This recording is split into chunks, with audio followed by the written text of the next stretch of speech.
En esta segunda parte les compartiré cómo existen las similitudes en los mitos, las leyendas, de la fundación del imperio de los incas y la fundación de Japón. Siempre basándonos en el libro de Francisco Loaiza, cita a Bernabé Cobo cuando narra la leyenda de la fundación del imperio de los incas. Quizás muchos ya lo saben, esta leyenda, pero igual te la voy a compartir para recordarla y puedas sacar tus conclusiones cuando te comparta la leyenda de la fundación del Japón. La leyenda de la fundación del imperio de los incas comienza cuando Manco Cápac y Magma Hoyo, por encargo de su padre el dios Sol, emergen del lago Titicaca llevando un báculo, una vara de oro, teniendo que caminar, y donde se hundiera la vara de oro deberían fundar una ciudad, sometiendo a la gente de sus entornos y gobernándolas paternalmente. Es así que, siguiendo las instrucciones de su padre el dios Sol, caminaron hacia el valle del Cusco, donde al hincar el suelo con la vara de oro, ésta se hundió y desapareció. Es así que los dos hermanos se separaron, caminando uno por un lado. Manco Cápac fue por la derecha y Magma Hoyo fue por la izquierda, bordeando el valle.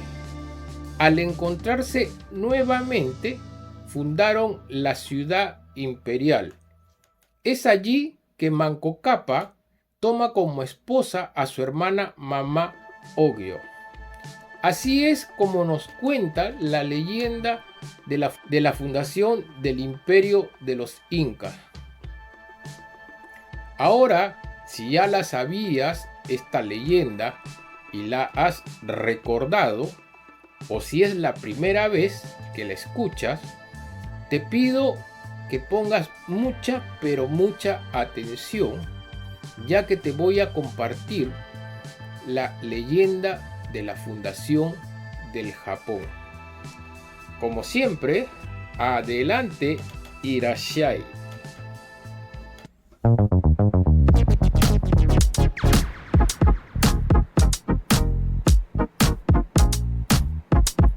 La leyenda de la fundación del Japón comienza de esta forma.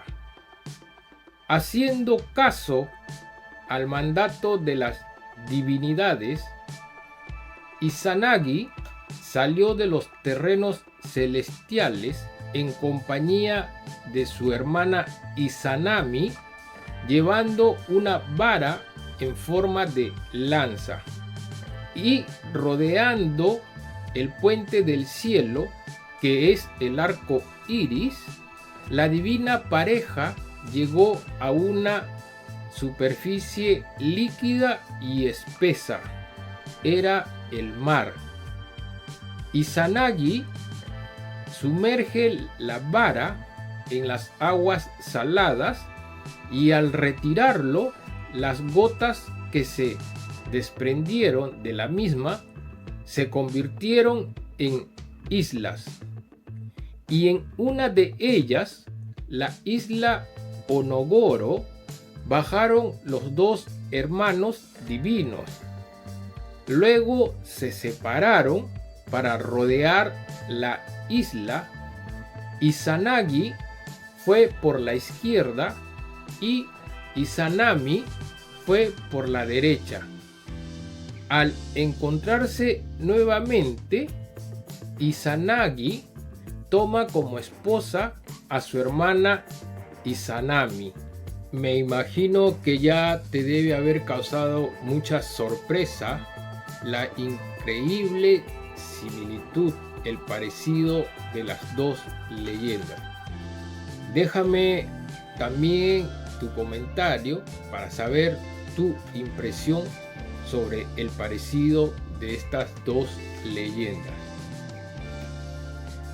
También podemos mencionar, además, en la leyenda de la fundación del Japón, se menciona que el primer emperador Jingmu, que gobernó alrededor del año 660 a.C., tenía dificultades para conquistar los diversos grupos étnicos que había. Es así que Amaterasu, la divinidad solar, le dijo: te voy a enviar un cuervo y él te guiará, seguro, por un buen camino. Francisco Loaiza cita a Pedro Sarmiento de Gamboa cuando menciona versiones de algunos Quipucamayok en 1572, que dice: Manco Cápac traía consigo una misteriosa ave a la cual todos veneraban como una cosa sagrada, y que ésta la protegía haciendo que las personas lo veneraran como un gran señor. Muchas coincidencias, similitudes, como ya lo habíamos compartido en el video anterior. Inca tiene una sección en japonés que significa autoridad. Inca.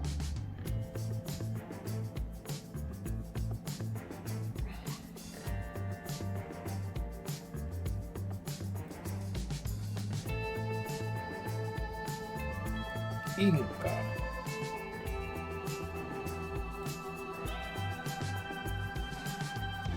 Y siguiendo esa línea, es así que para distinguirse de los demás, el Inca se horadaron las orejas deformándoselas.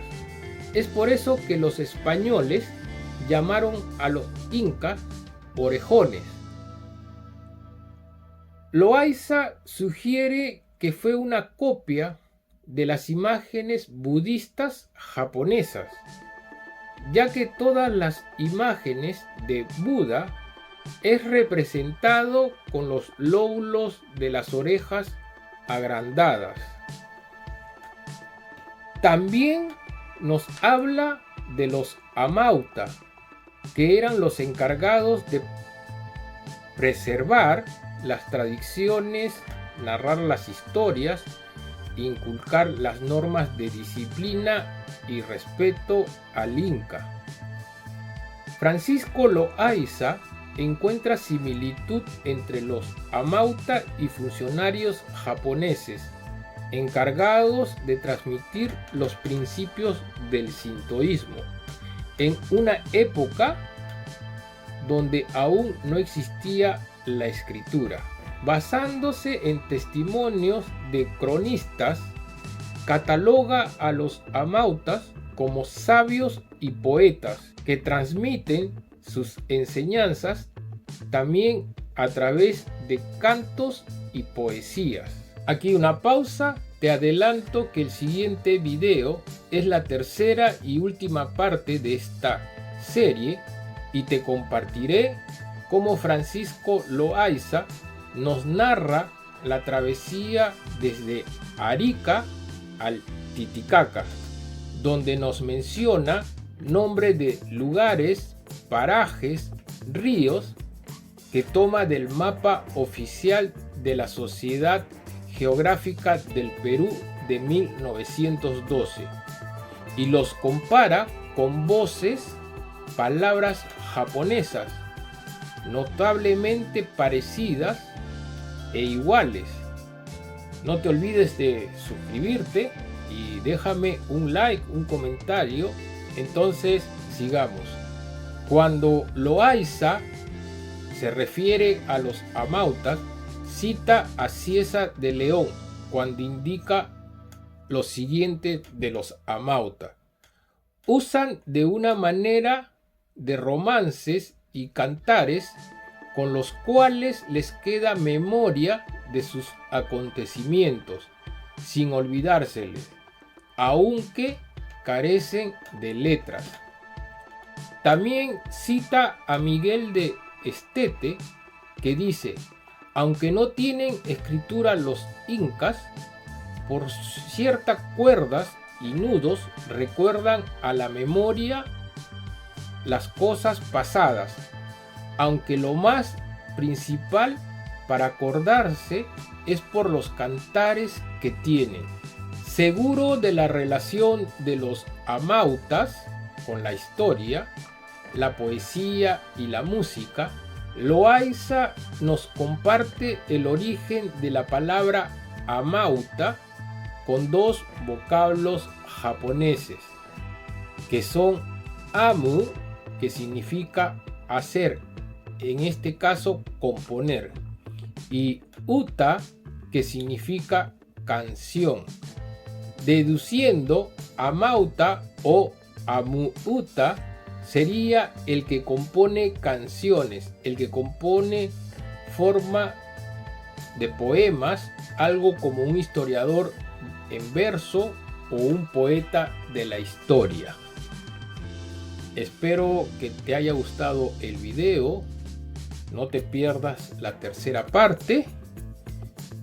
Déjame un like, un comentario, suscríbete y hasta la próxima.